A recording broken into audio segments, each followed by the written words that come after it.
Welcome to the Economy Magazine. I'm Benjamin Al-Faharis with the top economic reports from around the world. Coming up today, reconciliation, reunion, and conspiracy in Beijing as Pacific leaders attend APEC. And Afterlife business flourishes in Japan. First, the headlines. Asia-Pacific leaders on Tuesday endorsed a Beijing-backed concept for a vast free trade area in the region. Chinese President Xi Jinping called it a historic step, reflecting the confidence and commitment of APEC members to the FTAAP. The Chinese plan comes as the US-led TPP initiative, which excludes China and Russia, has so far failed to gain momentum. Russian President Vladimir Putin warned leaders at APEC against splitting up into separate alliances, competing among each other. But US officials stressed the two trade concepts were not contradictory. More on APEC following these headlines. This is a concrete step we are making towards the direction of realizing the FTAAP, and it symbolizes the official launch of the process towards the FTAAP and demonstrates the confidence and commitment of APEC members in promoting regional economic integration. European stocks dropped from a 5-week high as investors considered valuations and banks declined. The Stoxx Europe 600 index dropped 1.1% in early afternoon trade in London. Banks on the Stoxx 600 posted the biggest decline of the 19 industry groups on the index. Banks slipped after US, Swiss, and British regulators fined lenders to settle a probe into foreign exchange manipulation. 5 banks agreed to pay a total of about $3.3 billion to resolve allegations they manipulated the foreign exchange market. Long-running investigations by US, British, and Swiss regulators indicate the banks were engaged in activities designed to move the forex market to benefit their own trading positions. The US and British settlements were with HSBC Holdings, Royal Bank of Scotland, UBS, Citigroup, and JP Morgan Chase. Barclays, which was also in late-stage settlement talks, pulled out at the last minute, saying it had decided to seek a more general, coordinated settlement. Yahoo made a big push into video advertising by buying Brightroll, a programmatic video ads platform. The $640 million acquisition is Yahoo's first major acquisition since the sale of part of its stake in Chinese e-commerce group Alibaba. The company, which powers digital video ads for brands across websites, apps, and internet-connected TV, could be one of the largest growth opportunities for Yahoo. eMarketer expects the fast-growing U.S. digital video advertising market to grow 56% this year to $6 billion. This week, China hosted APEC leaders in Beijing for the first time since Paramount leader Xi Jinping took office. And though Beijing and Washington both seek to unite their Pacific neighbors in a trade pact of their own, President Obama highlighted the importance of the synergies that bind them. Here's ITV News reporter Dallin Watt with more. Pomp, circumstance on the red carpet, traditional music and local dances, and a sumptuous banquet. For this APEC summit, all the stops were pulled out by the hosts from Beijing. The forum includes 21 leaders of the Asia-Pacific region, whose countries account for 57% of global GDP and 44% of international trade. They all came with the same goal of strengthening regional economic integration. First step, the adoption of a roadmap for free trade. The future development of the Asia-Pacific is beneficial for every member. We've already reached important common understandings on areas such as interconnectivity and striving for innovation.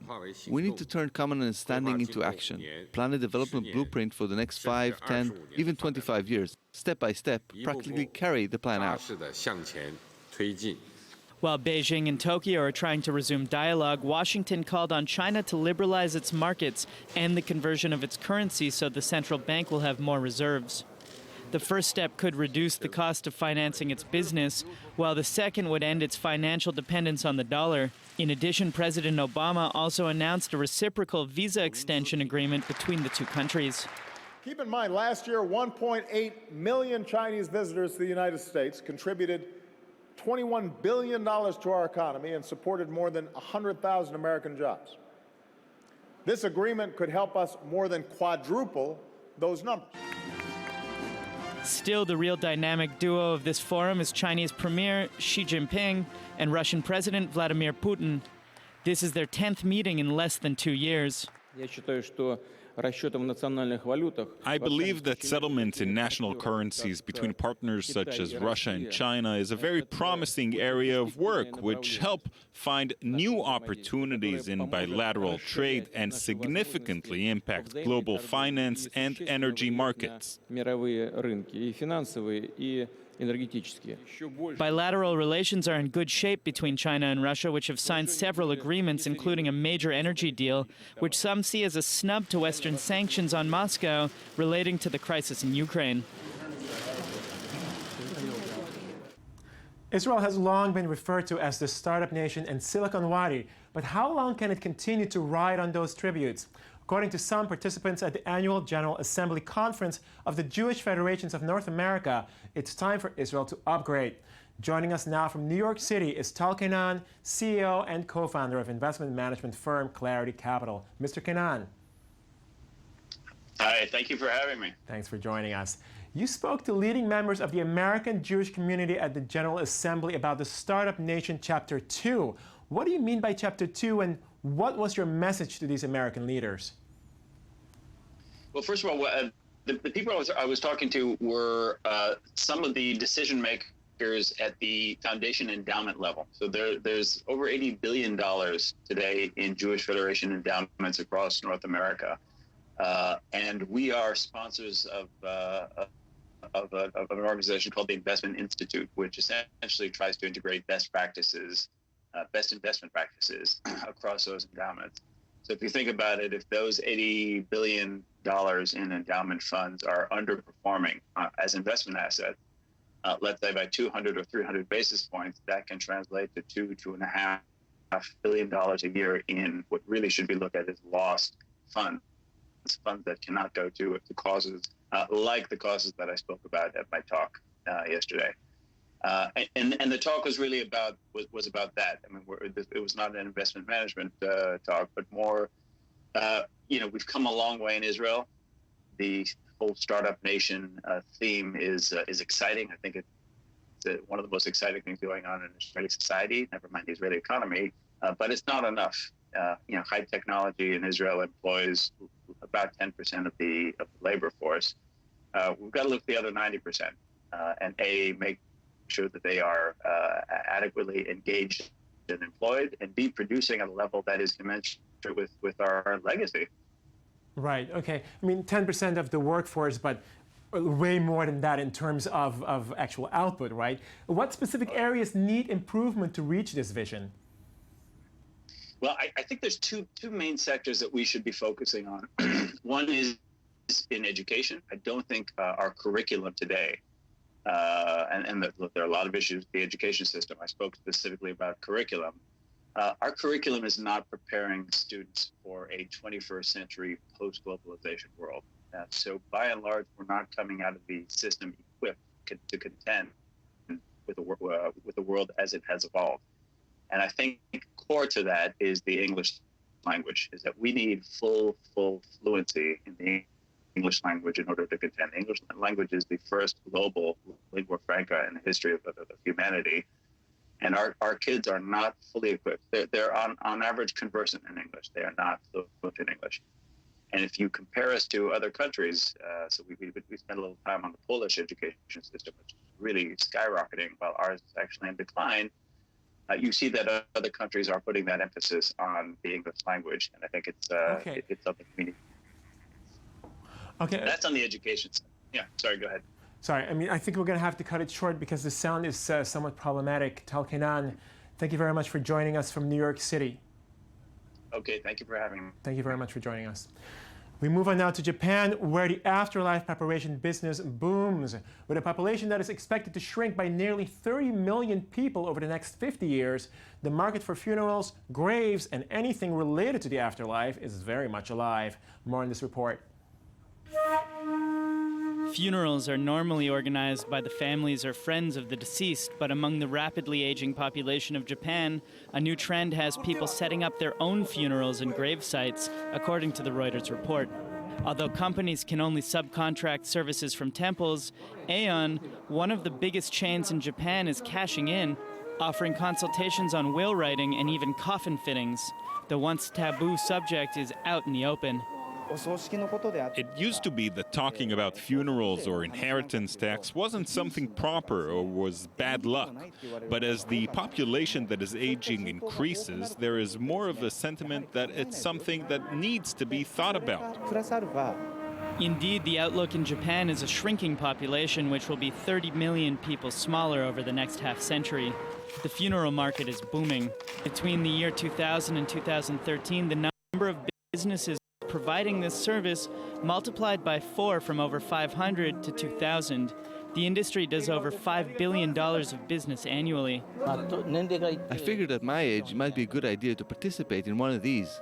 And with open land in Tokyo scarce, many are looking to different solutions for burials, such as this downtown building where thousands are interred. Even if my remains do end up in here, knowing that I am being remembered along with everyone else actually has a sense of peace to it.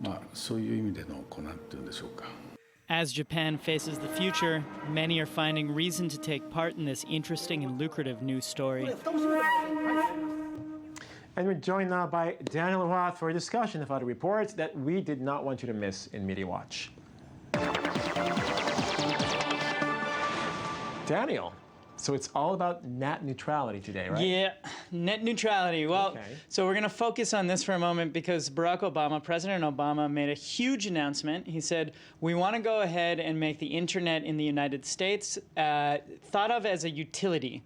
So like water or other, electricity, things that you still have to pay for. It's not free, but it's something that's expected to be provided for everyone. It's a service that the government takes upon itself to ensure that everybody has access to. Exactly. It's not free, but it's a service that everyone's expected to have. So he came out and he said, the internet is going to be a utility. It's not entertainment. This is something that everyone needs now. This was huge news. Now, the news came down from the Washington Post and The Verge. That Tom Wheeler, the head of the FCC, a former lobbyist for major internet providing companies like Comcast and Time Warner, he said, I know he's the president, but I'm the head of the FCC, and I say it's not going to go. We're not going to. He says. With all due respect, the president's view is not nuanced enough for the future.